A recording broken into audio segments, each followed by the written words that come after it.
Good evening, everyone. Welcome to True Diversity Film Series, Standing in Solidarity.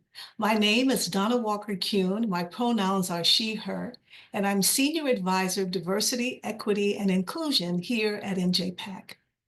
This evening, we are pleased to host a very important topic, reforming our prison system, curated by our wonderful partners with ACLU New Jersey.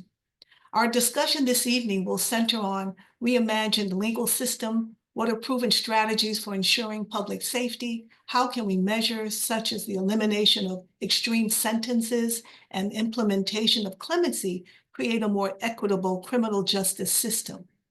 And I wanted to take a moment and invite our our executive director of Ritual for Return, to share with you how NJPAC is incorporating this Ritual for Return as being proactive in this process. Kevin, Yes, please thank join you. us. Thank you so much. Good Thank evening, you. everyone. I'm Dr. Kevin Bott. I am the executive director of Ritual for Return, which receives generous support and partnership from NJPAC. Each fall and each spring, we welcome a new cohort of returning citizens to participate in a project that is very resonant with the film that we were all asked to watch in terms of healing and restoration. And we use the arts and we use one of the oldest human tools to welcome human beings back into our families and communities to be restored back to their citizenship. And that old tool is a rite of passage, which we've been using for millennia to facilitate the great changes that we undergo in our lives. So I just want to invite folks, if there are any returning citizens on the webinar, or if you know any returning citizens who would like to be a part of this work, which is very deep, very intense, but also very fun. We do a lot of drumming, mask making, storytelling, movement, chanting. It's got everything, and it culminates with a one-time only ritual in which we welcome you, returning citizens, home formally in the presence of loved ones and community members. So please be in touch if you can. The website is the number 4 return.org, ritualforreturn.org. I'd love to speak to anyone who might be interested in this work. Thanks so much. Thank you very much, Dr. Bostic. So tonight's discussion, is part of our PSE&G True Diversity Film Series. And of course, we had a documentary that we encouraged you all to watch. It's called The Prison Within. The link was included in your RSVP. So I hope you were able to watch it. The Social Justice Series is part of our Standing in Solidarity initiative. The purpose of the series is to bring our community together and to encourage everyone to take part in the movement to ensure civil rights for all. On our website, you can find archived prior social justice panel discussions, as well as resources that can help you to take action. We are also very happy to have as our advisors the Newark NAACP, the New Jersey Institute for Social Justice, Newark Arts, the Truth, Racial Healing and Transformation Center at Rutgers University, Newark, the Africana Institute at Essex County College, Asian American Arts Alliance, and ACLU New Jersey. Now, NJPAC would like to offer a land acknowledgement. The language we're using was created with consultation and guidance from Chief Dwayne Perry of the Ramapo Lenape Munsee tribe and Oleana Whispering Dove of the Eastern Salagi Algonquin descendants. We're grateful to them for the generosity, wisdom, and labor to craft these words. We, the Lenape, original benefactors of land once ripened and cultivated with attentiveness to the Creator and her ascendancy, express everlasting gratitude to our Creator for the traditional ancestral jurisdictions of the Munsee, Esopus, Canarsie, Capsee, Werpawos, Siwanoy, and Weekasqueak, jointly known today as the Rampopo and Natakote Lene Lenape. Let this, our land acknowledgement, be the beginning of our return to unity. Let us be guardians of the water, the air, the earth, the four-legged, the flyers, the swimmers, the crawlers, the mammal people, and the green. Let us now stand lifting our humanity, enrapturing with Earth's consciousness as guardians of harmony and kindness. Would also like to thank our corporate sponsor. Since 2014, PSE&G and the PSE&G Foundation have partnered with NJPAC to pair screenings of socially engaged films with thoughtful talks featuring activists, artists, academics, journalists, and other experts. Now, please welcome our moderator for this evening's panel, Amal Sinha, Executive Director of ACLU New Jersey. Amal is a nationally recognized civil rights leader who has dedicated his career to advancing racial justice, holding institutions accountable, and promoting and defending rights and liberties. Amal is very active in advocating for the rights of all people, and he does it with such grace and dynamism. It's a pleasure to have you, Amal. Thank you so much. Thank you so much, Donna. Right back at you regarding the grace and dynamism. Thank you so much. That's very kind. Thank you to everyone who has participated in making this a reality. Thank you to the entire team at NJPAC, including Donna and others who invited me to lead this conversation. Before I introduce the esteemed panel that we have for today, I wanted to frame out the conversation a little bit. As you all probably know, mass incarceration is a problem that plagues us in every state and every community in the United States. It's commonly said that the United States has about 5% of the world's population and more than 20% of the world's prisoners. Mass incarceration is an issue that disproportionately impacts Black and Brown Americans and their families, and it's fueled by policies and practices enacted by lawmakers across the ideological spectrum. Indeed, as our friend, the author Michelle Alexander puts it, mass incarceration has been a bipartisan project since day one. New Jersey, however, offers us a glimmer of hope. Our state is the nation's leading decarcerator. We've reduced our prison population by more than 50% since 2011. And at the ACLU, my colleagues and I, along with our advocacy partners in the community and community members who are directly impacted, we brought litigation and advocated for legislation that led to a massive reduction in our prison population during the pandemic. During that time, we passed legislation called the Public Health Emergency Credit that led to the release of over 9,000 people from prison, decreasing the prison population in New Jersey by more than 35% in that moment. That's something that no other state was able to do. Accordingly, we have one of the lowest rates of incarceration in the country. And we've made some other significant strides as well over the years. First, we have one of the most stable bail reform laws in the country. We've ended extreme sentences for people who committed crimes when they were under 18. We've limited the use of solitary confinement. We've legalized cannabis with racial justice in mind and expunged the records of hundreds of thousands of people. And we've announced one of the most expansive articulations of clemency in the nation. And our governor, Phil Murphy, recently issued his first grants of pardons and commutations, with more to come. But of course, there's always more to do. Even in New Jersey, we still have way too many people incarcerated, including people who are incarcerated because of nonviolent offenses or for violations of parole. We have one of the worst racial disparities in prisons in the country, with Black New Jerseyans more than 12 times more likely to be incarcerated than white New Jerseyans. We have way too many people who have served extreme sentences, and both young people and elderly people who are incarcerated. And there's insufficient support for reentry on the back end, and on the front end, there's insufficient accountability for police misconduct.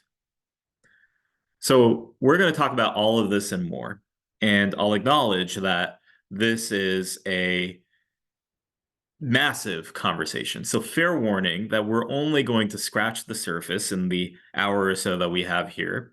There's, of course, a lot more to discuss, so we won't be able to cover the entire waterfront.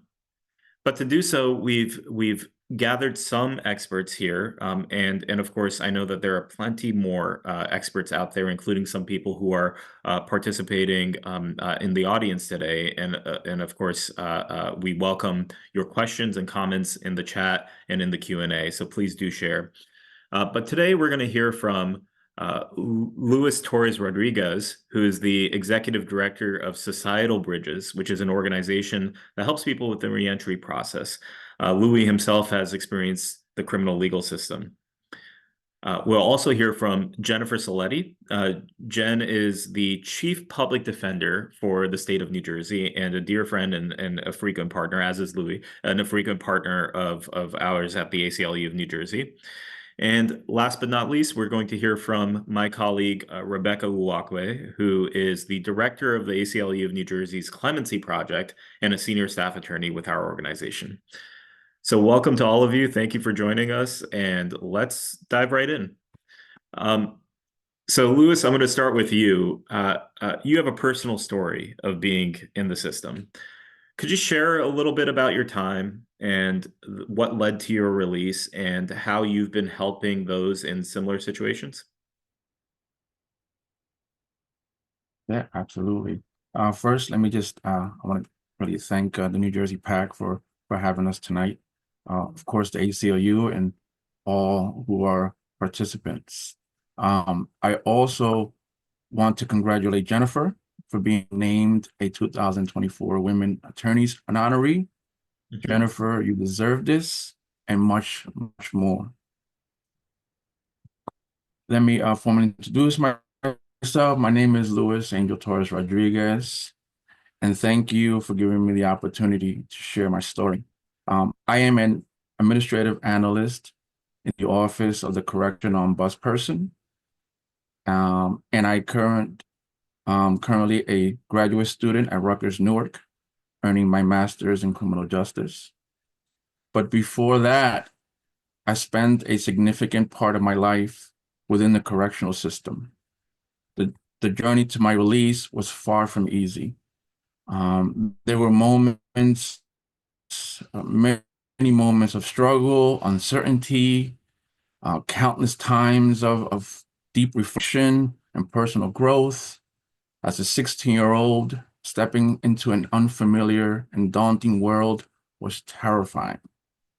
But I found my way through. The Cone ruling allowed me to have my sentence reconsidered, which ultimately led to my release. This ruling has profoundly impacted many others like me, and I'm proud that I have benefited from that. But ultimately, what led to my release was 3 incredible lawyers: Claude Heffron, Lisa Waters, Alicia Hubbard, and one incredible investigator, Nicole Gasper. These individuals fully dedicated themselves to my case, fighting tirelessly for my freedom. Their unwavering commitment changed my life. I don't want to get emotional here because this is not the place, but I will always be grateful for these amazing friends of mine. Since my release, I have been deeply committed to helping others seeking the same opportunity that I was fortunate to receive. I had the privilege of making court appearances for individuals granted a coma hearing and up for resentencing. I think I've made about maybe 12 appearances so far on behalf of men and women going up for resentencing. These appearances and those others who have joined the fight have significantly impacted how judges approach these resentences. I'm proud of our collective effort of helping shift how the system reconsiders fairness. We are changing the narrative. And I remain committed and getting a second chance. And I just asked everyone who's participating tonight and watching tonight to join us in that movement. And I hope I just answered your question, Amo. Yeah, thank you so much, Louis, for that thoughtful reflection and that answer. I'll just pick up on one thing that you cited, which is the Comer case. That's just very briefly, I'll just describe that case for people who might not know it. James Comer is a guy who has been incarcerated for quite a while. And you know, we represented him for about 9 years. And James was involved in a string of armed robberies in when he was 17. And in one of those, somebody was killed. And James was not the person who pulled the trigger, but he was charged with felony murder nonetheless. And James was offered a plea deal, but he decided to go to trial. And as a result, he was convicted and sentenced to 75 years incarcerated when he was sentencing was when he was 19 years old. And so we represented James for 9 years, going up and down the court system in New Jersey, along with some pro bono partners and others, and ultimately got a decision that said that anytime a young person under the age of 18 is being sentenced for a crime that was committed under the age of 18, and it's a violent crime and therefore an extreme sentence, there's going to be a look back period, so to speak, at the 20-year mark, so that at the 20-year mark, we can determine whether or not that individual should be eligible for parole. And so now there's this thing that Louis mentioned, which is a Comer hearing that allows people to be resentenced and potentially be out on parole as a result, or freed as a result of this amazing decision that came down. And there are dozens of people, if not hundreds of people, that were impacted by this decision. And some of the folks doing that work work at the Office of the Public Defender. And Louis, he gave a compelling review of the attorneys and investigators that helped you in your Comer hearing and helped lead to your freedom. Jen, that must be heartwarming to hear, in being the head of our public defender's office. That's what it's all about, right? People's freedom.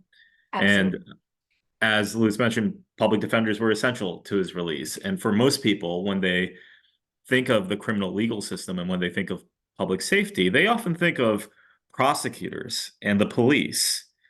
Can you describe a little bit about what role public defenders play in the ecosystem? Yes, and thank you so much again. Thank you for having me. Thanks, Amol, for including us on this panel, and to all of my panelists and to Louis. As Amol said, you were the reason that we do this work, and thank you for calling out the work of some incredible public defenders. I want to pick up on something that Louis said about changing narratives. You know, for me, I was appointed by the governor to this position in February. I took over on February 2nd. So I'm coming up on my first year. And to me, one of the most important things to do as we reimagine what public defense is in the state of New Jersey was to look at the role that public defenders play in the system.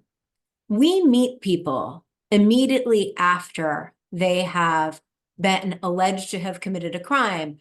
Their children have been taken from them, they're civilly committed, or there's a motion to civilly commit them in a number of different contexts in the system.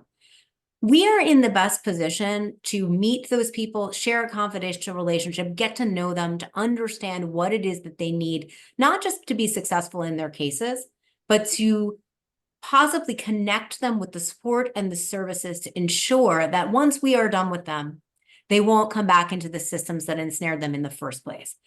So I always like to say to people that when, you know, we can talk about prosecutors and we can talk about courts and we can talk about other players in the system when we think about public safety. But if we really want to change narratives about public safety, public defense is public safety.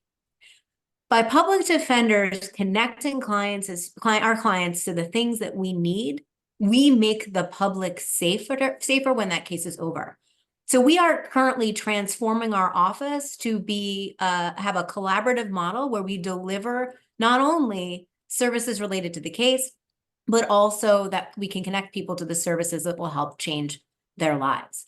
So I encourage folks to think about public defense in that way. Sure, we are going to represent our clients in court to the best of our ability, and we have great courtroom advocates, but there's so much more to public defense, and that makes the public and communities safer. And a huge part of that is what Louis was talking about, is listening to the voices of people who have been a part of the system. What Louis is doing with his organization, and so many like him, so many that we are proud to have represented in court who are now out in the community, they are changing narratives. When I first started doing Comer work, and I've handled a number of those hearings, the judges would say, wait a minute, there's somebody who was formerly incarcerated sitting in the courtroom. Now judges are asking, where are the formerly incarcerated people here? Where are they? I want to hear from them whether or not they think that this person's going to be successful on release. So that shift into including the voices of people who have experienced the system in the way Louis have, and not only including it as an afterthought, but making it the basis of how we deliver client-centered services, is a real paradigm shift. And I'm proud of everyone on this panel who are partners in that effort. Thank you so much, Jen. It's wonderful to have you in the role that you're in, and to be a frequent partner alongside you in our pursuit of justice. Thank you. Rebecca, turning to you now. Recently, our Governor Phil Murphy, announced his first grants of clemency, both pardons and commutations, and he embraced a categorical approach to clemency. Now, the ACLU of New Jersey, under your work, Rebecca, has been working towards this goal for quite a while. Could you explain for our audience, what is clemency, first of all, and specifically, what is categorical clemency, and what was the significance of Governor Murphy's actions? Absolutely. Hello, everyone, and thank you so much for having me. And of course, as you know, Amola is my executive director at the ACLU of New Jersey. I'm so happy to be a part of the team. And previously, actually, before I joined the ACLU of New Jersey, I was a public defender in Brooklyn for over a decade. So as I'm listening to Jennifer speak about the concept of holistic defense, and really hearing about all of the resources that's really necessary to help clients that goes beyond their criminal case, I cannot echo that enough. Because that's essentially the work that I've been doing prior to joining ACLU New Jersey. So to jump into clemency, it's a very exciting time, as you all know, in New Jersey, and also for our nation in terms of clemency. But just to back up a little bit before we get into the details, so clemency is the power by which a president, a governor, or an administrative board may reduce a person's sentence or grant a pardon. Now, of course, there's many different forms of clemency, but the two main ones that everyone keeps hearing about are pardons and commutations. And a pardon is basically a forgiveness of a sentence. And basically, for instance, let's say someone is granted a pardon. That means that now they have civil liberties that otherwise they would not have had, saddled with a criminal conviction. So now with a pardon, with that forgiveness, they're able to get basically their citizenship back, right? To a certain extent. So this could translate into voting. This could translate into sitting for a jury. This could translate into getting housing that otherwise they would not have access to, right? So there are so many unfortunate collateral consequences that follows a criminal conviction, and a pardon essentially removes a lot of barriers. So, and in regards to the executive order here in New Jersey, now people that are applying for pardons and those that were granted pardons are people that are already out in the community. They're people that have at least had 5 years pass since their conviction, and they're already integrated, they're working, and they're really just facing a lot of these barriers that come with a criminal conviction. And so with the grant of a pardon, they're finally able to restore a lot of their civil liberties and get their full citizenship. So that's pardons. And in regards to commutations, commutation is basically the shortening or the ending of a sentence. And so, and that's really the center of our project at the ACLU. And so people that were granted commutations or that are applying for commutations, they are still actively serving a sentence, whether that is whether that's someone that is incarcerated or still on parole or probation. So it's a flag to remember that those that are released onto parole and those that are on probation, they're still serving a sentence. So those are pretty much the people that would be able to take advantage of a commutation. Now, categorical clemency is, I mean, that is now the hot topic, and the goal is for it not to be just a hot topic, but for it to actually be normalized. And we'll talk more about that later. But basically, usually when we hear about clemency, we think mainly just about one person. People might think about an act of mercy.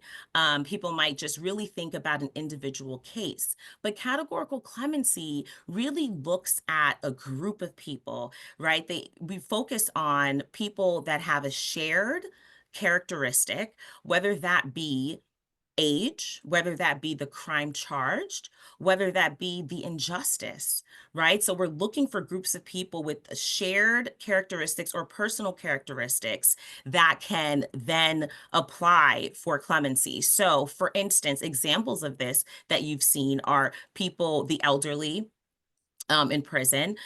You've probably heard of examples of marijuana, people charged with nonviolent offenses or marijuana convictions. We've certainly seen examples more recently, right, on the federal level with President Biden commuting people on death row, right? That is an example of categorical clemency. And before December, I was oftentimes, whenever I spoke about categorical clemency, I would have to make reference to other states like Oregon and Connecticut and Pennsylvania to really just really explain other examples where it's happening everywhere else. But now I can finally say we have an example here in New Jersey, and it feels so good to say that, right? So as you all know, Governor Murphy granted commutations to 3 women who are survivors of domestic violence. And that is yet another category.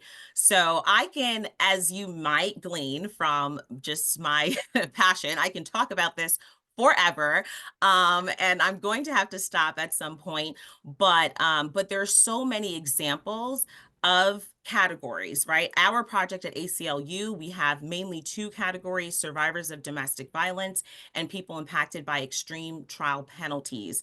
Very briefly, for those that are not familiar with extreme trial penalties, that's essentially if someone is charged with an offense, they end up rejecting a prosecutor's offer, they go to trial, and at trial, they lose trial, they get convicted, and their sentence ends up being astronomically larger than the original offer. So we're defining that by at least double, so their sentence is at least double their original offer. And the whole premise is that that person was essentially penalized for exercising their 6th Amendment right to go to trial. And it is something that happens all the time. And I know Jennifer is going to talk about this. I know we'll get into this a little bit later, but just to give you an idea that although you're hearing some categories, there are a lot more that really can take place in clemency.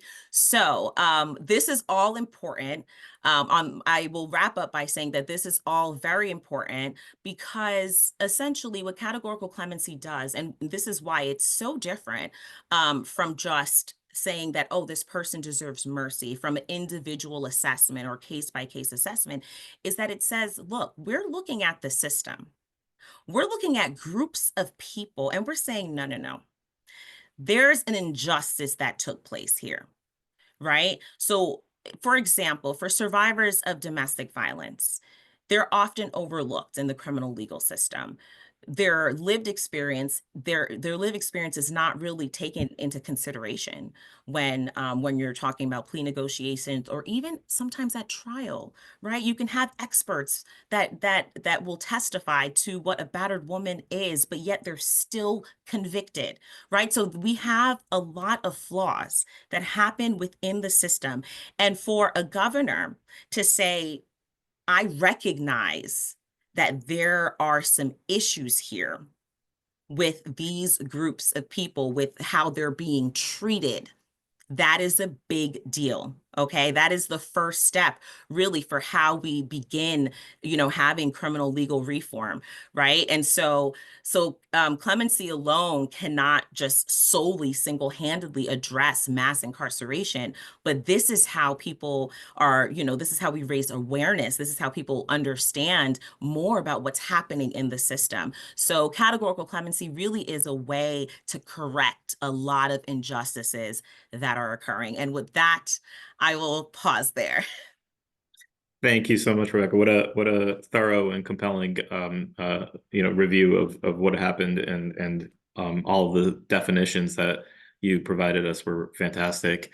The three of us, Rebecca, Jen, and I, were all at the governor's granting of clemency because it was a ceremonial moment, and the ACLU had represented a number of clients that were granted commutations. Two things that the governor said struck me during that ceremony. One was that this was only the beginning, and that he would grant more clemencies through the end of his last year in office, which has started. So hopefully we'll see more clemencies going forward. And the second thing that he said was that he regrets that he didn't get to this day sooner.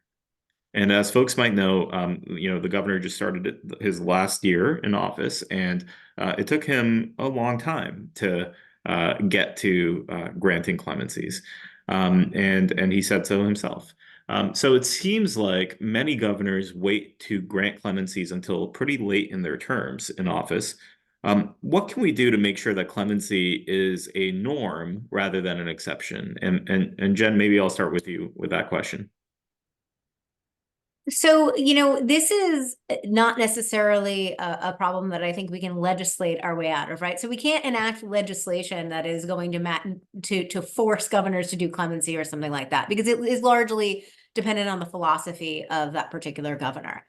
So I think if we look at clemency as sort of like a pressure valve, right? Like an escape valve, we still have to address the root of the problem that's causing all that pressure to build up. So for me, the answer to fixing problems with clemency is to look at the things that are over incarcerating people in the first place, right? Things like mandatory minimum sentences, things like extended terms. So in New Jersey, for example, if you are convicted of certain crimes and you have certain other crimes on your criminal record, you can get an extended term. It's like an automatic jumping up or increase in the sentence. That often causes these like inequities in sentencing. Also, mandatory minimums in general, right? These judges being forced to give fairly excessive sentences for crimes.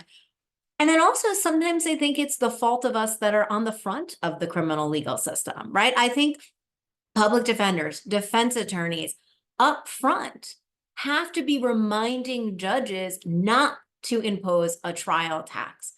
I very frequently, when I would try a case, sometimes you win cases, sometimes you lose cases. If I would lose a case and the prosecutor suddenly is saying, maybe before trial, the prosecutor was offering somebody a 10, and then after trial, they're suddenly asking for a 20, I would say to the judge, what is the difference?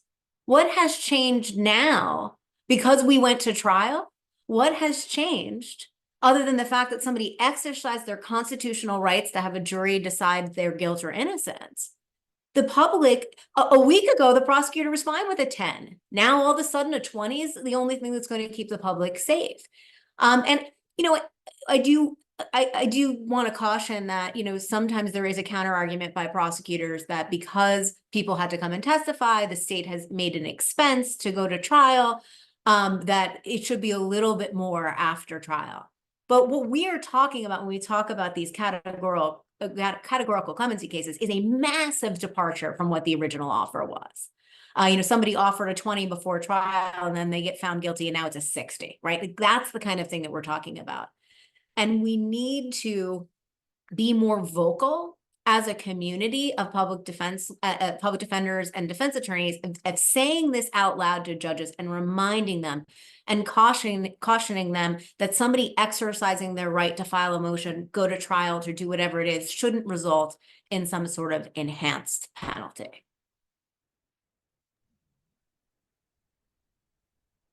And I know Rebecca, I know you, Rebecca and I were talking before, she's got some other thoughts on that. Yeah, Yes. Rebecca, I welcome you to chime in. Yes, of course. And so, of course, this is something, as the director of the Clemency Project at ACLU, I'm constantly thinking about this. And I'm also thinking about, the work that it took to get to this moment and how we can keep this momentum going, right? We want to see this with the new administration. We want to see this in New Jersey all the time. And I think a piece of what we do at the ACLU is that we educate the public. And I think that public education is super important, and that's how we also normalize this. So prior to the launching of our project and also before the executive order, we actually were doing some polling, and a lot of voters support clemency. 80% of voters support clemency, and that's bipartisan support, right? And so we know as a community within our hearts of hearts, we know that we care about this. So it's important for us to express that to, to our elected officials, right? To make that a topic that we care about so that they understand what the expectation is moving forward.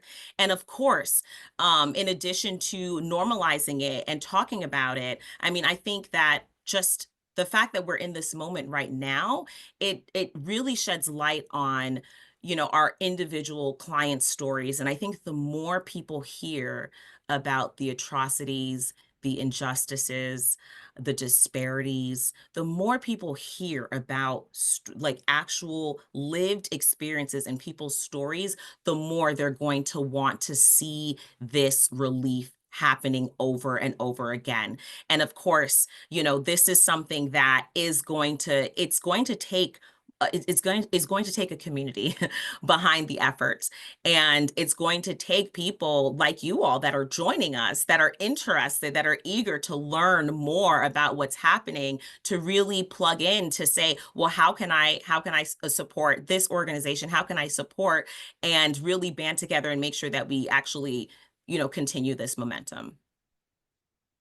Thank you so much. And what you both have touched on is that there has to be, in addition to policy change, there has to be a cultural change. We have to see a difference in hearts and minds along the way, in addition to a difference in the law or political will. And sometimes it's the hearts and minds that lead to the policy change and the political will. But Rebecca, I want to pick up on something that you said and ask Louis this question. The importance of stories, right? The importance of hearing from people who are directly impacted is so crucial. Louis, can you share a little bit more about what you share when you talk at release hearings and how you think that impacts the court's perception of whether or not they should release people? Yeah, absolutely. But I'll touch up a little bit about the sentencing tax, because I obviously got waived up as a juvenile. I went to adult court. I was offered a 30 to 15, and I declined it. I wanted to go to trial and exercise my Sixth Amendment right, and ultimately I got sentenced to 30 to life. because I decided to take it to trial. So that's the reality that happens every single day. And it happened to me. But in terms of what the importance of making appearances in front of judges, from having personal conversations with most of these judges, they want to see an example of what change looks like. People have the perception that men and women coming out the carceral space will never change. They're irredeemable, right? But when you see someone who come out from doing decades of incarceration and see a success, that has a huge impact in the way judges reconsider sentencing. When you talk about the resources that are available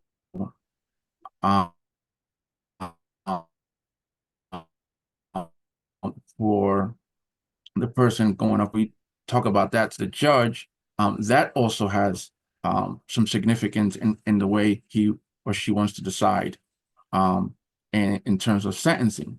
So appearances from someone who have lived experience has significant impact in the way judges handle certain resentencing cases. I had the fortune of being part of nearly a dozen resentencing. Some of them were mostly in front of the same judge. The last, he was up for resentencing, got waived up as a juvenile, petition for a resentencing, was granted a hearing, and I was fortunate enough to speak on his behalf in front of the same judge who resentenced me 2 years ago, in the same courtroom and in front of the same judge. It was such an impactful moment to be standing there before her and advocating for someone else when someone advocated for me 2 years ago in the very same courtroom. She was really honest about how my story and my appearance and my advocacy for Mr. Pack played a huge role in her decision to resentence Mr. Pack. Mr. Pack is not released. He's home with his family. And so when we talk about having someone with lived experience share their story, but in the court of public opinion. So we're slowly changing the narrative. We're changing the perception that men and women coming out the carceral space are incapable of change. That is wrong.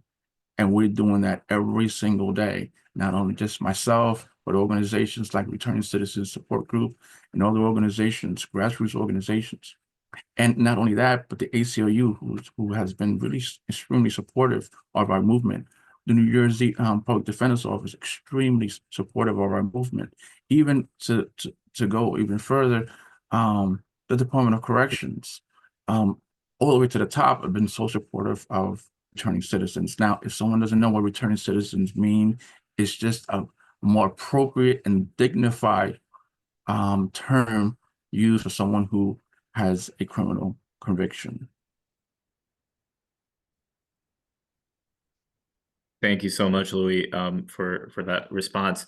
I'll encourage folks to continue to put in questions in the Q&A and in the chat. If you have any, we'll get to them.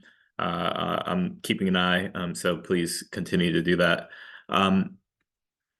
There are so many more ways that we can continue to decarcerate our prisons. I want to ask the entire panel, what are some of the things that we should be seeking in terms of policy changes or changes in the law? Jen, you started to mention some of them, including ending mandatory minimums, and there's a lot more out there. So what are some of the things that you're hoping to see change? Well, I'll talk about two of them briefly, if I can, because we did talk a little bit about mandatory minimums.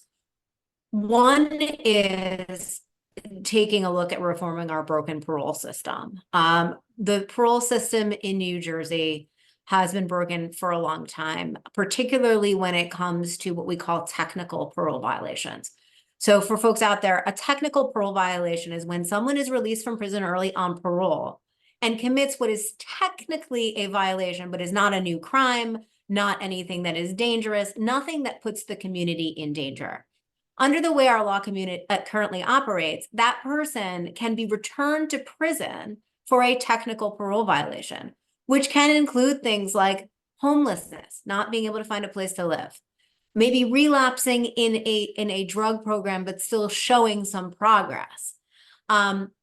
We have currently, right now, there are 1,400 men, women, individuals that will put their head on a pillow tonight in a state prison because they are there on a technical parole violation. If we change the system of technical parole violations, those 1,400 people will be getting out, rebuilding their lives, being connected to services that they need. So parole reform is really high on our list. Another thing that is very high on the list is something that was alluded to earlier, which is second look legislation. That is for people who are elderly. Elderly incarcerated people not only have served a lot of time and pose no danger to the community. When we look at something called the age crime curve, we see that after 60, the risk of reoffense, particularly the risk of reoffense for violent crimes, is near zero for people in that age group. Yet those folks are extremely expensive to incarcerate because we all know as we get older, our medical needs change, and prison also has a way of aging people faster than we age in the outside world. So you have this, we have this crisis in our prison system where people who were locked up during the 80s and 90s during the tough on crime are now turning into senior citizens, right? And they're costing our prison, they are a drain on the prison system in the amount of money it costs to incarcerate these folks, yet they pose very little danger, or no danger really, of violent offense on release. So there is currently legislation pending that would create a mechanism where if somebody has served, is 60 years or older and has served more than 20 years in prison, or is 62 years or older for certain offenses, more serious offenses, and has served 30 years in prison, they would have an opportunity to go before a court, before a judge, who would look at their entire background, their rehabilitative efforts, psychological reports, all of both the positives and negatives about this individual, and make a determination of whether or not they were safe to be released, and go back to the community. So that is another piece of legislation. Those two things are really kind of cornerstones of the legislation that we're going to be working on this year. And later on, I can put in the chat the bill number for the second look legislation, which is currently pending in the New Jersey legislature. But those are just two. This is an area where I could go on about all sorts of bills, but those are the two that are kind of highest on my list right now. Yeah, so you're talking about ending mandatory minimums, parole reform, and second look legislation are all things that we could be doing as a state to help reduce our prison population even further. In the interest of time, I'm going to keep it. Yeah, please Oh, no, go I was ahead. going to say reduce it and also help get at that racial disparity that we talked about. That's There's right. massive racial disparities in all of those categories as well. Sorry, let me interrupt you. Absolutely. No, that's a great point. In the interest of time, I'm going to keep us moving so that we can continue to keep the conversation going and also get to some of the questions that we have in the chat. But one of the things that strikes me is that we're celebrating the fact that James Comer may be out early as a result of the litigation, celebrating the fact that Louis got out early. But these are two examples of folks that spent decades incarcerated. And the numbers that we're talking about, 20 years, 30 years as better options, those are still extremely long sentences. There was a question in the chat, and perhaps I don't have a question for our panel, but there was a question in the chat about how are these numbers coming to us, right? Why is it that judges and others and prosecutors are recommending such lengthy prison terms? And I'll just say one thing, I think we have a culture of over incarceration. I think, we have become accustomed to these incredibly lengthy prison sentences. So when we hear about somebody getting 10 years or not getting prison time for a crime, we're like surprised by that. We're like, oh my gosh, they got off easy. But even a day in prison is miserable and horrifying and traumatic and violent. And so it is, important to sort of step out of the matrix when we can, so to speak, and think about what it is that we're actually doing with people's lives and how we're devaluing humanity with every day of incarceration that somebody faces. And I'm talking about, and this is just me talking about, I'm talking about people who are incarcerated for all sorts of things, right? People who are facing penalties for all sorts of things, from theft to homicide, and in any scenario, regardless of the nature of the crime, the criminal justice system or the criminal legal system is failing them. And I think we have a problem with over incarceration across the board. I'll leave that hanging there without a question to follow it up, but I'll move us along to a question for Louis. Louis, we've talked about getting people out of prison, but we know that that's not the end of the story. Like, we want to make sure that people are set up for success when they get out. You started an organization that's dedicated to this. I know that there are plenty of other organizations that are doing that work that you collaborate with. Can you explain what it is that people need when they are released from prison, and how can we make sure as a society that they succeed?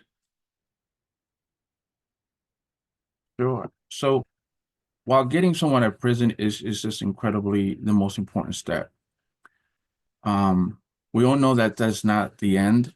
The real challenges begin when somebody's released. And that's where the focus needs to shift. Because people coming out of the system need more than just freedom. They need the tools, they need the support, the resources to build their lives in a meaningful way. So to help address these needs, I started a nonprofit organization dedicated to supporting citizens, focusing on employment. We know that one of the biggest hurdles for those returning to society is finding stable and meaningful work. Without employment, it's nearly impossible to break free from the cycle of recidivism, specifically for returning citizens, to help them connect with employers who are willing to give them a second chance. At this point, I'm in the final stages of launching the service. I'm excited about to be able to provide my brothers and sisters with the opportunity they deserve. But employment is just a start. It truly sets someone up for success. We must provide that access to stable housing, for mental health support, educational resources, and just mentorship.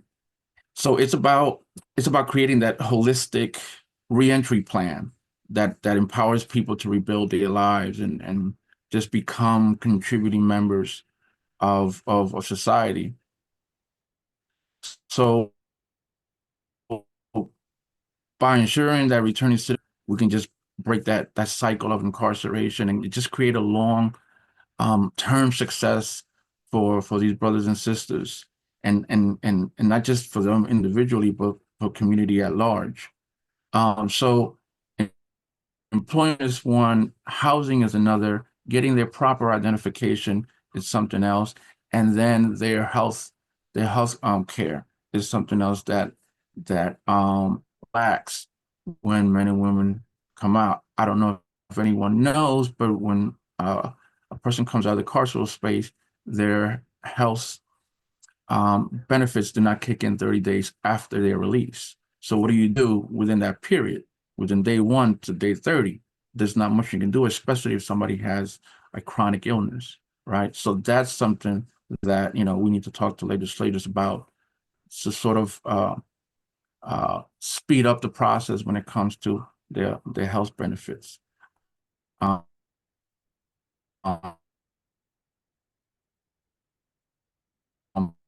but really understanding about is getting problem coming out. Because before they weren't recognizing their state identification as a point of getting proper identification. So these are the areas that the focus needs to be shifted on in order for someone to have a really smooth transition on coming back to their communities.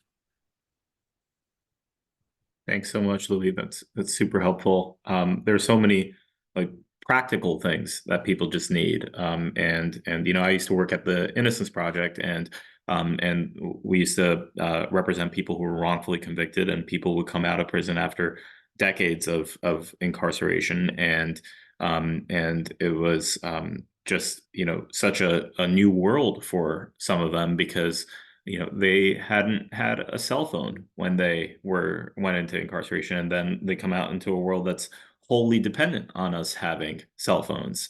And you know, the learning that one has to do, it really requires a lot of attention and a lot of care to be able to set them up for success. And it's something that I hope that organizations are able to do. And Louis, I'm grateful that you're leading efforts to make sure that people are set up for success. So thank you for doing that work. You know, you know, one of the things that I wanted to talk about during this conversation was about violence that occurs inside prisons. You know, we all saw the news of the horrific beating and death of Robert Brooks by corrections officers in New York. New Jersey has also had instances of corrections officers engaging in egregious misconduct and sometimes violence against people who are incarcerated. We've heard stories of the misconduct that happened at the women's facility at the Man over the years, and they were just horrifying. So what can we do to stop this violence in the first instance, and then also hold corrections officers accountable if it does happen? And I open that up to anybody who might have a thought on that issue.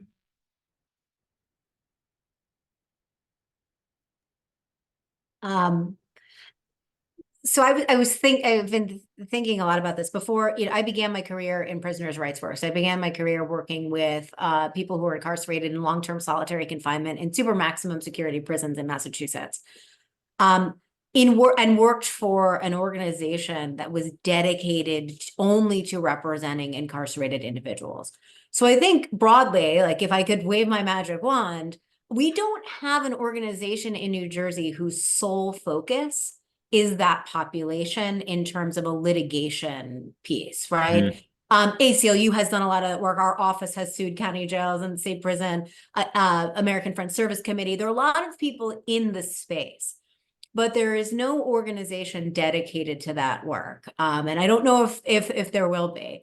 So when we look at, you know, possible solutions absent an organization whose sole purpose is to monitor these sorts of things, I think we have to look at the culture, a culture of corrections that has gone from, and you know, and I sound like an old woman, like back in the day, but back in the day, and maybe Louis can attest to this, there was a little bit more of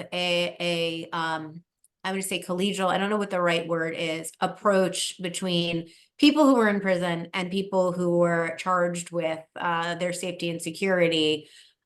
Finding some common points of understanding, where I feel now we've really turned the Department of Corrections into sort of a police state. I will say that the current Department of Corrections commissioner is really trying to fight against that trend. She's wonderful, and she's instituting a lot of programs to try to work with correctional officers and the population about both the corrections, the care part of corrections, as well as the security part of it. But it's a cultural shift, and it is a real challenge to get correctional officers to understand that part of their work is the care and the rehabilitation of the people who are in their charge. So I think, more transparency, more cameras, more people from the community who are allowed into prisons to have access, oversight from places like the Ombudsman's office where Louis worked. All of those things are helping to create more transparency and create more accountability for officers, but it doesn't seem to be happening fast enough. Thank you for sharing, Jen. One of the things yeah, if I may, one of the things that I see that is really important is about retraining. It's about the culture. It's about changing the culture and retraining these folks who are in a position of authority. You treat someone inhumanely, that's what you're going to get back. That's just, so that's aspect, right? How do you change that culture? It's very difficult when the system is designed the way it's designed. The system works. People think it doesn't work. It works. It is designed to dehumanize you. It's designed to make you someone that you're not. It starts with changing this culture and retraining these folks to treat people humanely, because it's beneficial for not only the individual, it's beneficial for everyone working in the facility. The other thing is programming works. When you reduce programming in each facility and don't give an opportunity to people to rehabilitate themselves, what do you think is going to happen? Right? You're going to get the same person that walked in those doors, walked in those gates, right? The purpose of correction, and Jennifer is right. From the top, from the commissioner's office, they're trying so hard to get those program back, to establish rehabilitative programs so that these men and women coming out have a smoother transition than being in a facility for decades without any rehabilitative programming. We have in certain institutions the New Jersey STEP program. The New Jersey STEP program offers college educations for men and women on the inside. We know that education reduces the recidivism extremely low. People coming out of the carceral space educated are less likely to go back in.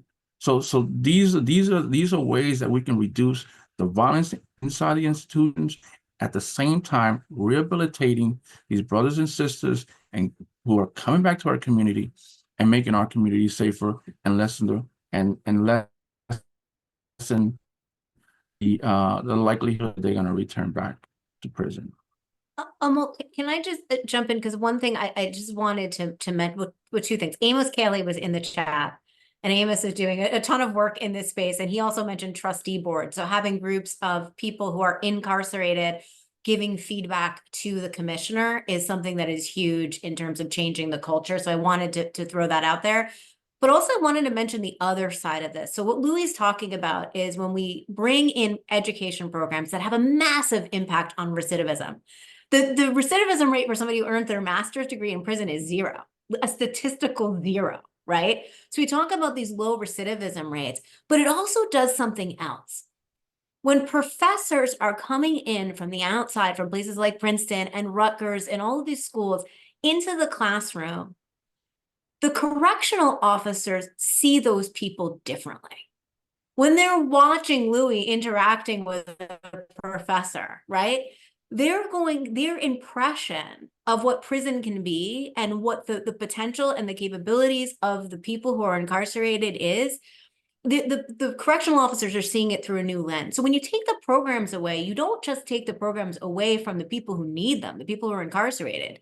You take away this opportunity for community engagement and oversight of what's going on in our prisons, and also the opportunity for the correctional officers to see the people who are in their charge in that environment, to see the student in them, right? To see the scholar in them, and not to see, the name or the number or the crime that they may have been committed. They may have committed to get there in the first place. And that's so important for the culture. Viewing one another as human, right? Yes.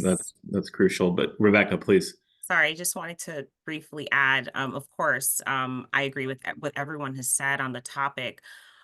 but there definitely has to be real accountability. I mean, it's completely unacceptable. You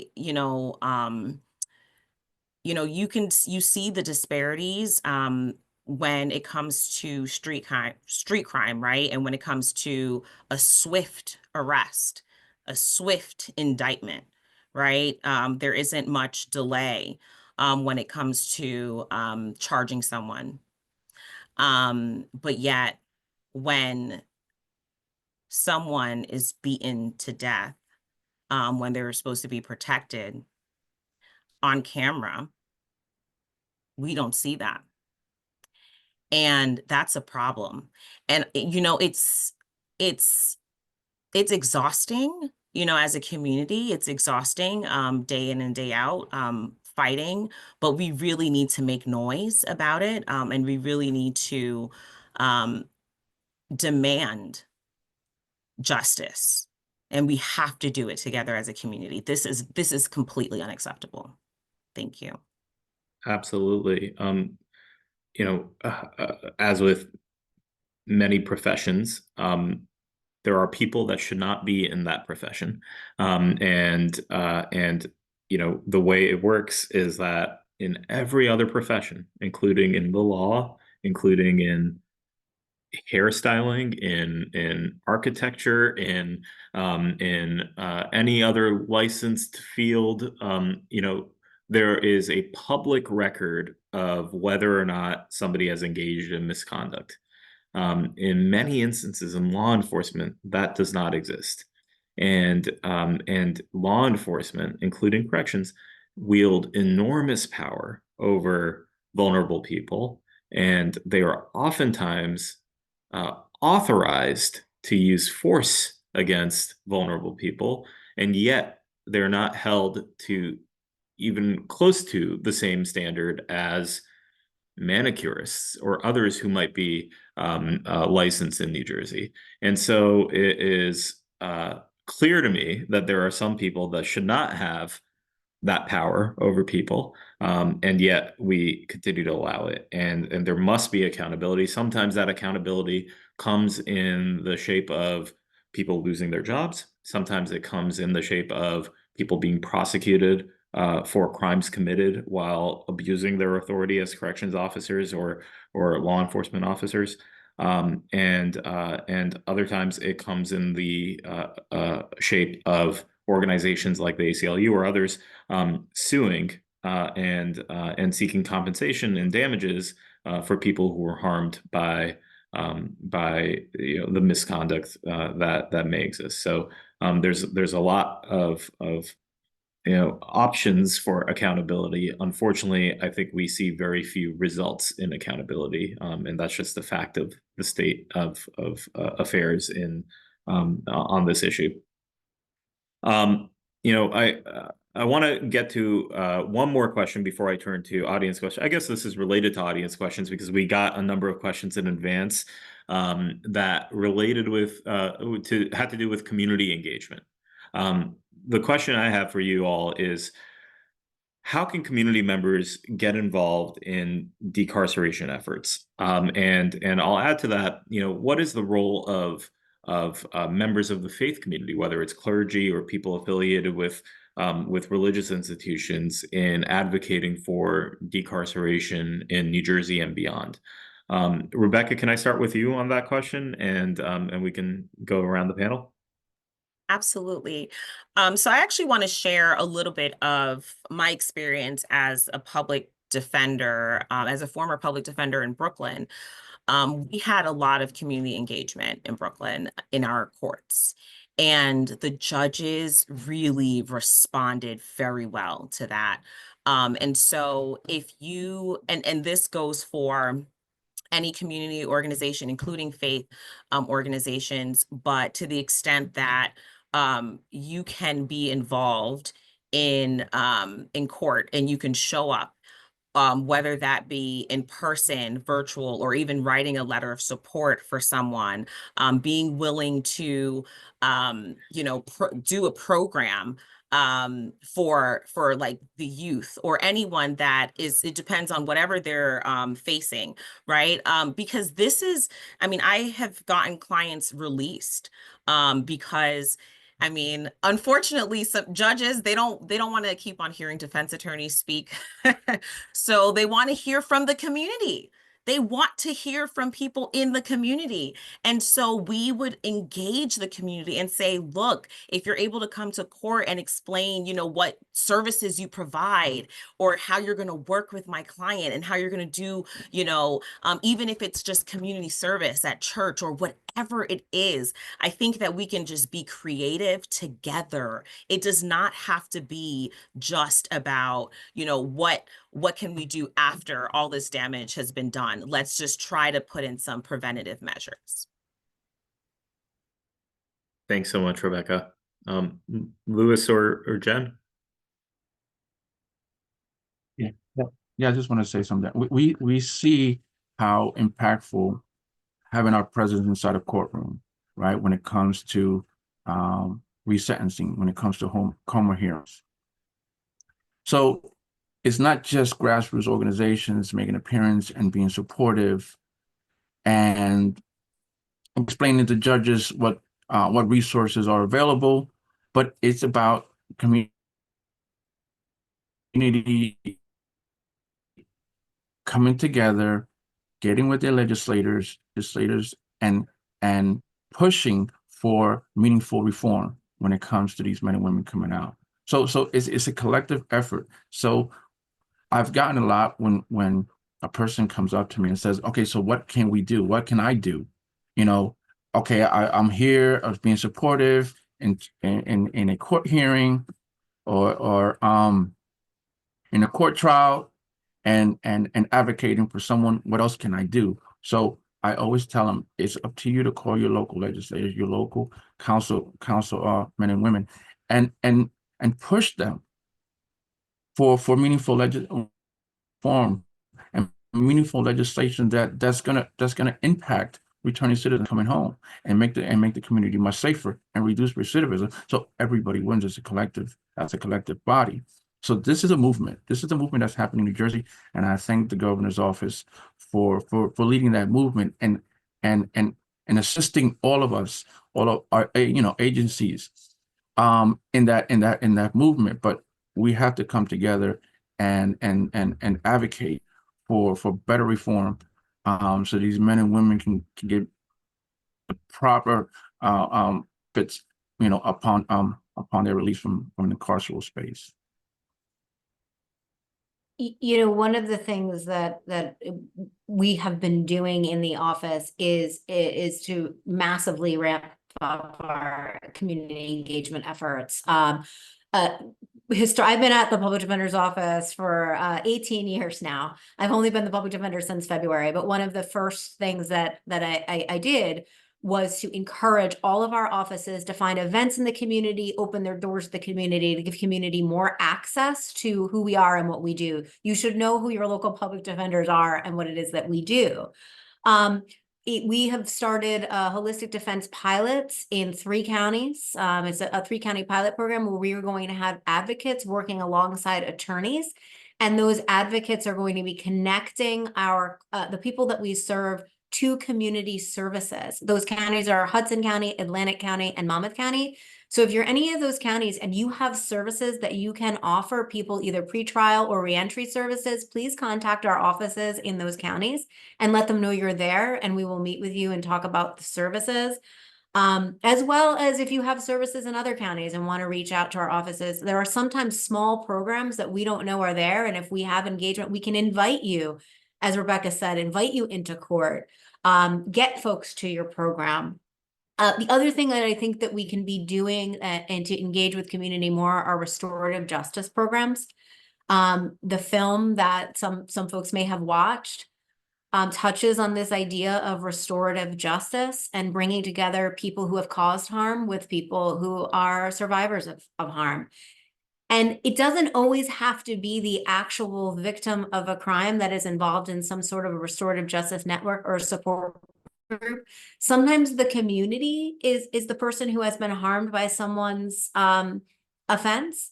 And there are restorative justice programs now just beginning in the state. Just watch that space, because we have been working on some restorative justice programs that will bring survivors of crime as well as community members together with people who've caused harm and event to help both the person and the community heal.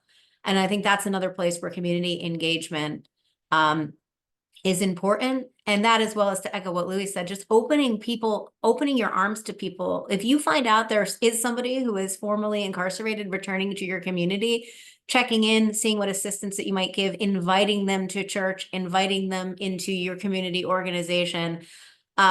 Because trust and believe, and if Louis is any example, you will be richer for that experience and getting the experience of their wisdom and their knowledge of what's going on here in New Jersey.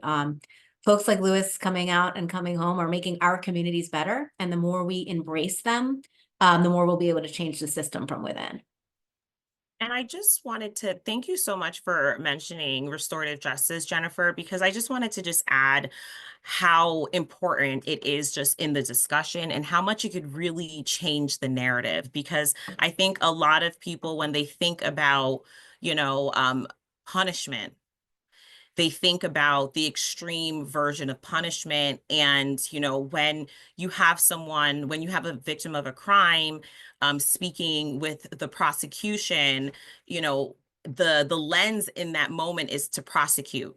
It's not to address any of the underlying causes, the root causes, right? And it's not even really to, and unfortunately, not all prosecutors are open to hearing about how a victim might feel differently if they do not want to prosecute, and that just goes across the nation, right? And so restorative justice really changes the narrative, right? It brings us back to just that human connection. Not everyone is going to feel the same way.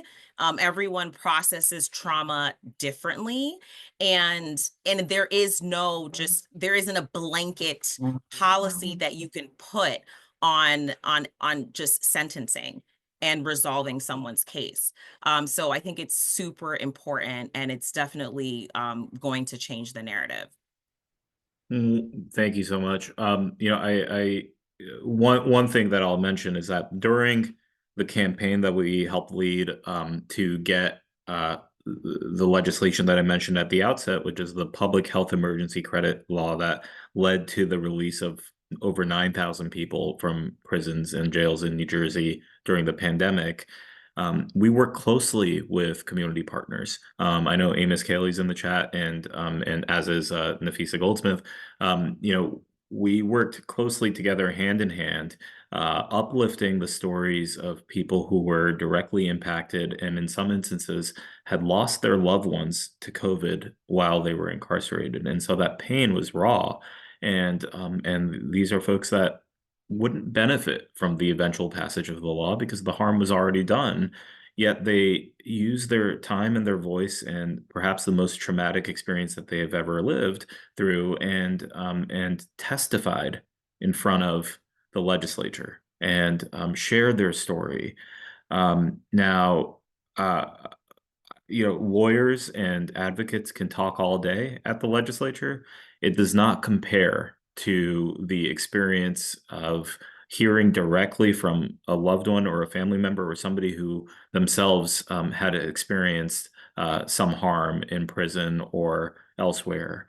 And so, to the extent that there are people who are impacted community members or have loved ones who are impacted, using your voice in that way, showing up at a hearing or talking to lawmakers and lobbying them for change can be incredibly impactful, and sometimes is exactly what is needed to change the law and get people out. So with that, I'll turn to some of the audience questions. I think we covered a lot of them during the course of our conversation, but I will get to a few. The latest one that I got was for Louis. It asks, Rhonda asks, now that you've turned your life around, are you allowed to vote? Has your criminal record made it hard for you to get a job? So in New Jersey, the legislators changed the voting rights for formerly incarcerated or returning citizens. So anyone who is out of the carceral space on parole can now vote. I had the privilege and the right and the honor to cast my first vote in 2023. One thing I voted for, but I had the honor. It was just a pleasure to do. It was a relief to exercise my right to vote. So to answer your question, in New Jersey, people who are formerly incarcerated are now allowed to vote. And that's thanks to Governor Murphy. And we definitely have to be grateful. Agencies and other organizations who were involved and instrumental in making that happen. Thank you for sharing that, Louis. Yeah, well, how powerful, because as we've discussed, not only does incarceration deny you your humanity, it also denies you your civic relevance. And that's unacceptable. You know, we should live in a society that never strips you of your voting rights. And yes, I'm grateful that New Jersey and the governor and others have embraced the idea of people who are out to be able to vote. It would be wonderful if we could get to a place where people never lose their voting rights to begin with, and hopefully we'll see that sometime in the near future in our state. Another question I think is for Jen, perhaps. There was a question about trying to find it. There's a question about the sort of pushback that public defenders get in the course of their work. Do they frequently get pushback, whether from prosecutors or judges or others who are out there to to undermine the work that you do because it is it is seeking justice? Yeah, I mean, our job is essentially to be the shield, right? Like we are the cog in we are the wrench in the machine, right? Our job is to throw ourselves in between a court, a police, prosecutors, all who are looking to kind of speed cases along and make sure that people are punished. And it's our job. We are the on the front lines of protecting their rights. So when we're doing it right, very often people are pushing back against us. And what I always say to new public defenders is, it's never going to be comfortable. If you're comfortable, you're doing it wrong, right? We have to be uncomfortable. We have to speak up. We're speaking up often for people who cannot or have not had people speak up for them before. And the beauty of this job is when you get comfortable with the discomfort of doing that and standing up in front of judges and juries and doing what is right for our clients each and every time. So yeah, we get pushback, but on the other side of that, I will say that, from a larger perspective, right? As the public defender, and our office is 1,300 employees, 700 lawyers working across multiple practice areas. In terms of working with stakeholders, I have found that when we talk about what I said at the very beginning, right? At public defense, this idea of public defense as public safety, and that we are not anti-police, right? We are not anti- justice, whatever that is. We are not saying that everybody should be running around in the streets and nobody should be held accountable for things they've done. When we start talking about the way forward not being excessive sentencing, locking people up and throwing away the key, but the way forward being coming together as a community and saying, how can we address the root causes of crime and how we can connect those people who are charged with crimes to the things that they need to not come back again?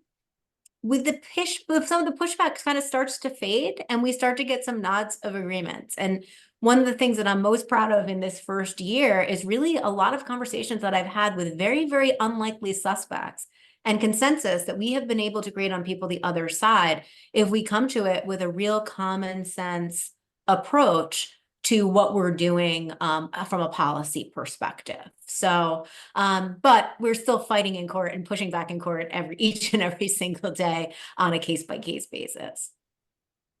One thing that's unique about your job, Jen, is that it is constitutionally mandated, right? Like public defenders have no choice in the matter. You are constitutionally obligated to provide the services that you provide to the people that are accused of crimes.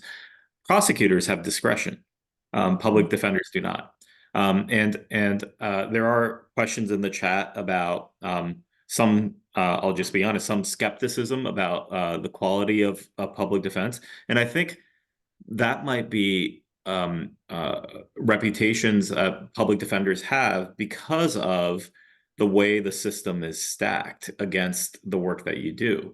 Now, I will say that I'm grateful to live in New Jersey, where we have a fantastic statewide Office of the Public Defender led by Jen, where not only is there uniformity across the state as to I guess the quantity of public defenders and the quality of the representation, but there is a centralized leader that can hold standards and hold everybody accountable to the same standards across the state. In many other states, you don't always have a statewide office of the public defender. You end up having very different scenarios and a patchwork of systems. And in some instances, you may have situations where people who are entitled to an attorney never get one. Or in other instances, you may have public defense offices that are so overworked and underpaid that they may have hundreds of active cases, and they are constantly in this state of triaging their cases to determine which one to prioritize. And that's not a healthy situation for that public defender, and it's certainly not a healthy situation for the clients that they represent. And so what do you say to people who may have some skepticism of the quality of representation that they may get from public defenders, with the acknowledgement that I think that the New Jersey Office of the Public Defender is leading the country in terms of quality and impact? Well, thank you. So what I tell people, we are the largest criminal defense law firm in the state of New Jersey. We are fortunate in New Jersey that we have the resources to represent every case that comes to us, to be able to hire experts to do investigation, to do all the ancillary services that very often come along with cases. And you hear problems in other states, not only about the lack of public defenders, the scattered systems, but also resources for those services that need to be part and parcel of representation in a criminal case. So from that perspective, this statewide model that we have and the centralized representation allows us to fund all of the cases and fund all the services that people need to represent a person in the way that they should be represented, including, like I said, experts and investigations and all of that, but also to provide the training, to provide the supervision, to provide the mentorship, to provide the support services that our attorneys need to do the job. One other thing that I will say is people often get confused because if you've ever been to municipal court and you have a public defender, they do not work for our office. So in the state of New Jersey, we only represent people charged with indictable offenses, so felony level offenses. So if you've gone to your local municipal court and had a public defender, that's not us. We are only practicing in the Superior Court. And because of that, our experience is really based around the most serious cases. That's the kind of work we are doing each and every day, is very, very serious cases. And our attorneys have the skill and experience to handle handle all of those cases. So I'm very proud of the work that we're doing, proud of all of our lawyers who are out there working every day. We do have challenges with caseloads that we are addressing, but not in the way that Amol that you were describing in terms of some of the crises we see going around the rest of the country. And what we're seeing across the rest of the country is that there are instances where prosecutors' offices get increase budgets year after year. They work hand in hand with law enforcement, which, as we know, have bloated budgets and increased budgets year after year. And public defender budgets don't often increase at the same rate.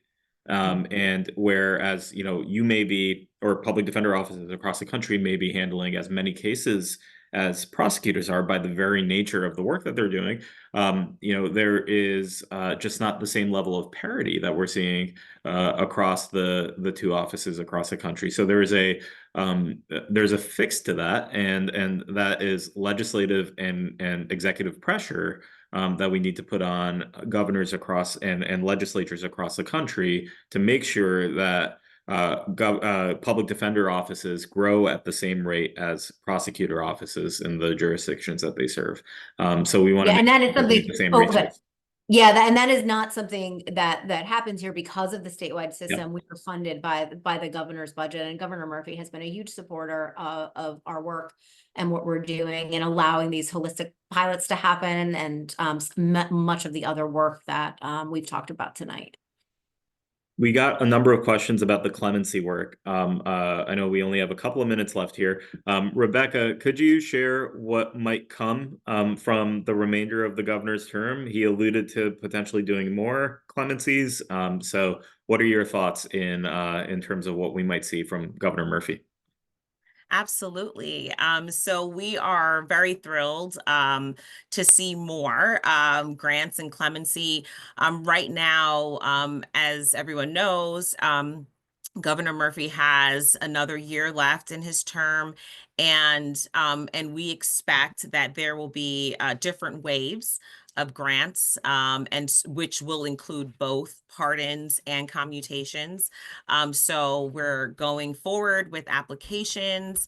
Of course, if there's anyone in the group that is considering an application or is just curious about the process or anything like that, of course, there are resources. We recently, the ACLU of New Jersey, along with the governor's team and OPD, we held a webinar, which is basically, it was a continuing legal education course for attorneys, but really for anyone who's interested in learning more about the process.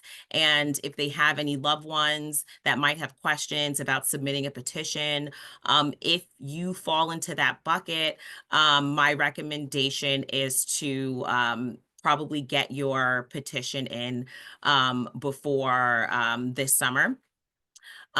Because the process does take some time in terms of the application. First, the applications are processed through parole and then before they go to the governor's team. And so it takes several months to do that. And I know that clemency is, everyone has reached out regarding it. So there are resources. And of course, the governor's team, they also have online resources as well. But we are definitely looking forward to more. Thanks so much, Rebecca. I'll just flag that there are some questions about the categories that are eligible. I would encourage folks to take a look at two things. One is the executive order that Rebecca alluded to that led to the governor's grants of clemencies. It outlines the categories that are eligible for expedited review, and that's on the governor's website. And a second is if you go to the ACLU of New Jersey's website, that's aclu-nj.org, you'll be able to see a link to the panel that Rebecca mentioned, the information session for people who may be thinking about clemency. Now that session was designed for lawyers, but there's a lot of useful information for folks who are non-lawyers as well. So I encourage you to view that. Rebecca, if you are able to put that in the chat, that would be really, really helpful. Oh, you're already doing it.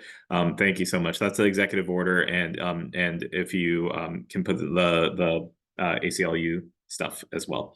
One last question that we got was about what's going to happen, starting a week from now. So a week from now, we're going to have a new president of the United States. Trump is going to take over.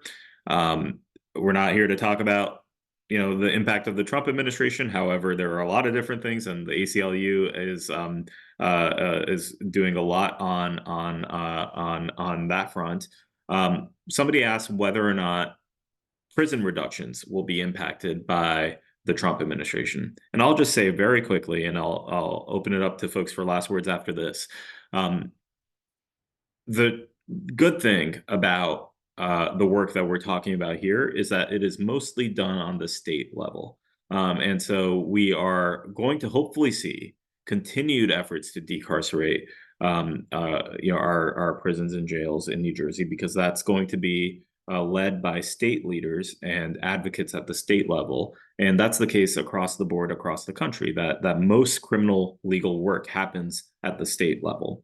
Of course, there are things that executives at the federal level do and can do to help reduce the prison population at the federal level, like was mentioned before. There's a federal commutation power that the president has, and President Biden recently commuted the sentences of 37 individuals on death row to serve life in prison instead of a death sentence, and things like that are welcome. And I'll say that clemency is a bipartisan issue.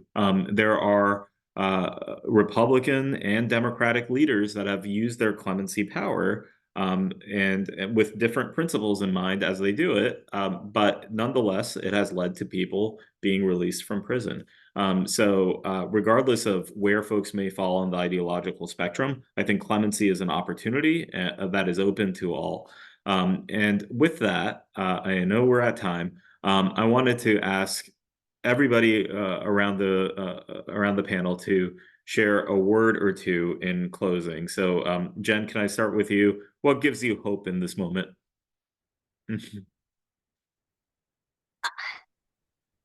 I think what gives me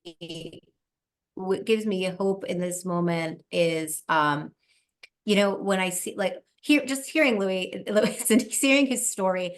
I told this story the other day at a program when I did my first Comer hearing. I did the first full Comer hearing in the state of New Jersey with a young man who was 14 when he was sentenced to die in prison. And through our work, we were able to get him released. But I remember when I first met him, my first meeting in prison, he said, before we talk about my case, I need to hand you a list of people because all of these people deserve to be out just as much as I do. And it was a list of like 25, 30 people. And I remember thinking to myself, my God, I don't know how I'm going to get you out. And now there's 25 other people on this list. All but a few of them are out now. And they are all doing, not necessarily in the same space, but all doing the kind of work that Louis is talking about doing. What gives me the most hope is seeing people living the promise of redemption, right? These folks are the living, breathing personification of the word redemption. And when I see the tremendous work that formerly incarcerated people are doing in my community, that gives me the hope on the good days, on the bad days, and every day in between, that there is a much brighter future when it comes to the criminal legal system in America, and that they are such a tremendous part of making that happen. That's wonderful. Thank you so much. Rebecca or Louis, I saw you on mute. What gives you hope right now? So what gives me hope is there is a huge shift going on in New Jersey. Leader Ray Coombs, whose heart is really in advocating for men and women coming out who have been rehabilitated and given a second chance. When you have leaders like Jennifer in positions where you can effectuate change, that has never been seen before. We have not been in a room with these leaders and talking about the importance of investing in returning citizens. That's unheard of. But there's been a shift that we have seen in New Jersey, and it's been an incredible shift. And I am so hopeful when you have leaders like Jennifer, when you have leaders like Victoria, when you have leaders in the ACLU, in the Social Justice Institute, when you have grassroots organizations like Returning Citizens Support Group, all collectively talking about the importance of investing in returning citizens, that is so hopeful. That was unheard of before. When you have people who have lived experience, returning citizens in positions that were never open to the community, that's so hopeful. That's so hopeful. I'm one of many examples, and I'm just privileged that I get to be side by side with these amazing folks and to be in a room with these amazing folks and just changing the narrative. I am so hopeful. Thank you, Louis. Rebecca, last but not least, and reminder that we're on borrowed time right now. So if you, Oh man, I'll try. keep it short, what gives you hope right now? So right now, what really gives me hope is just seeing all of the people that are committed to this work. Because I just remember I've always wanted to be a public defender. I just remember speaking to a lot of my friends, and I was like the only one. There were very few of us. And that has changed. You know, there really is a shift to what Louis is saying as well.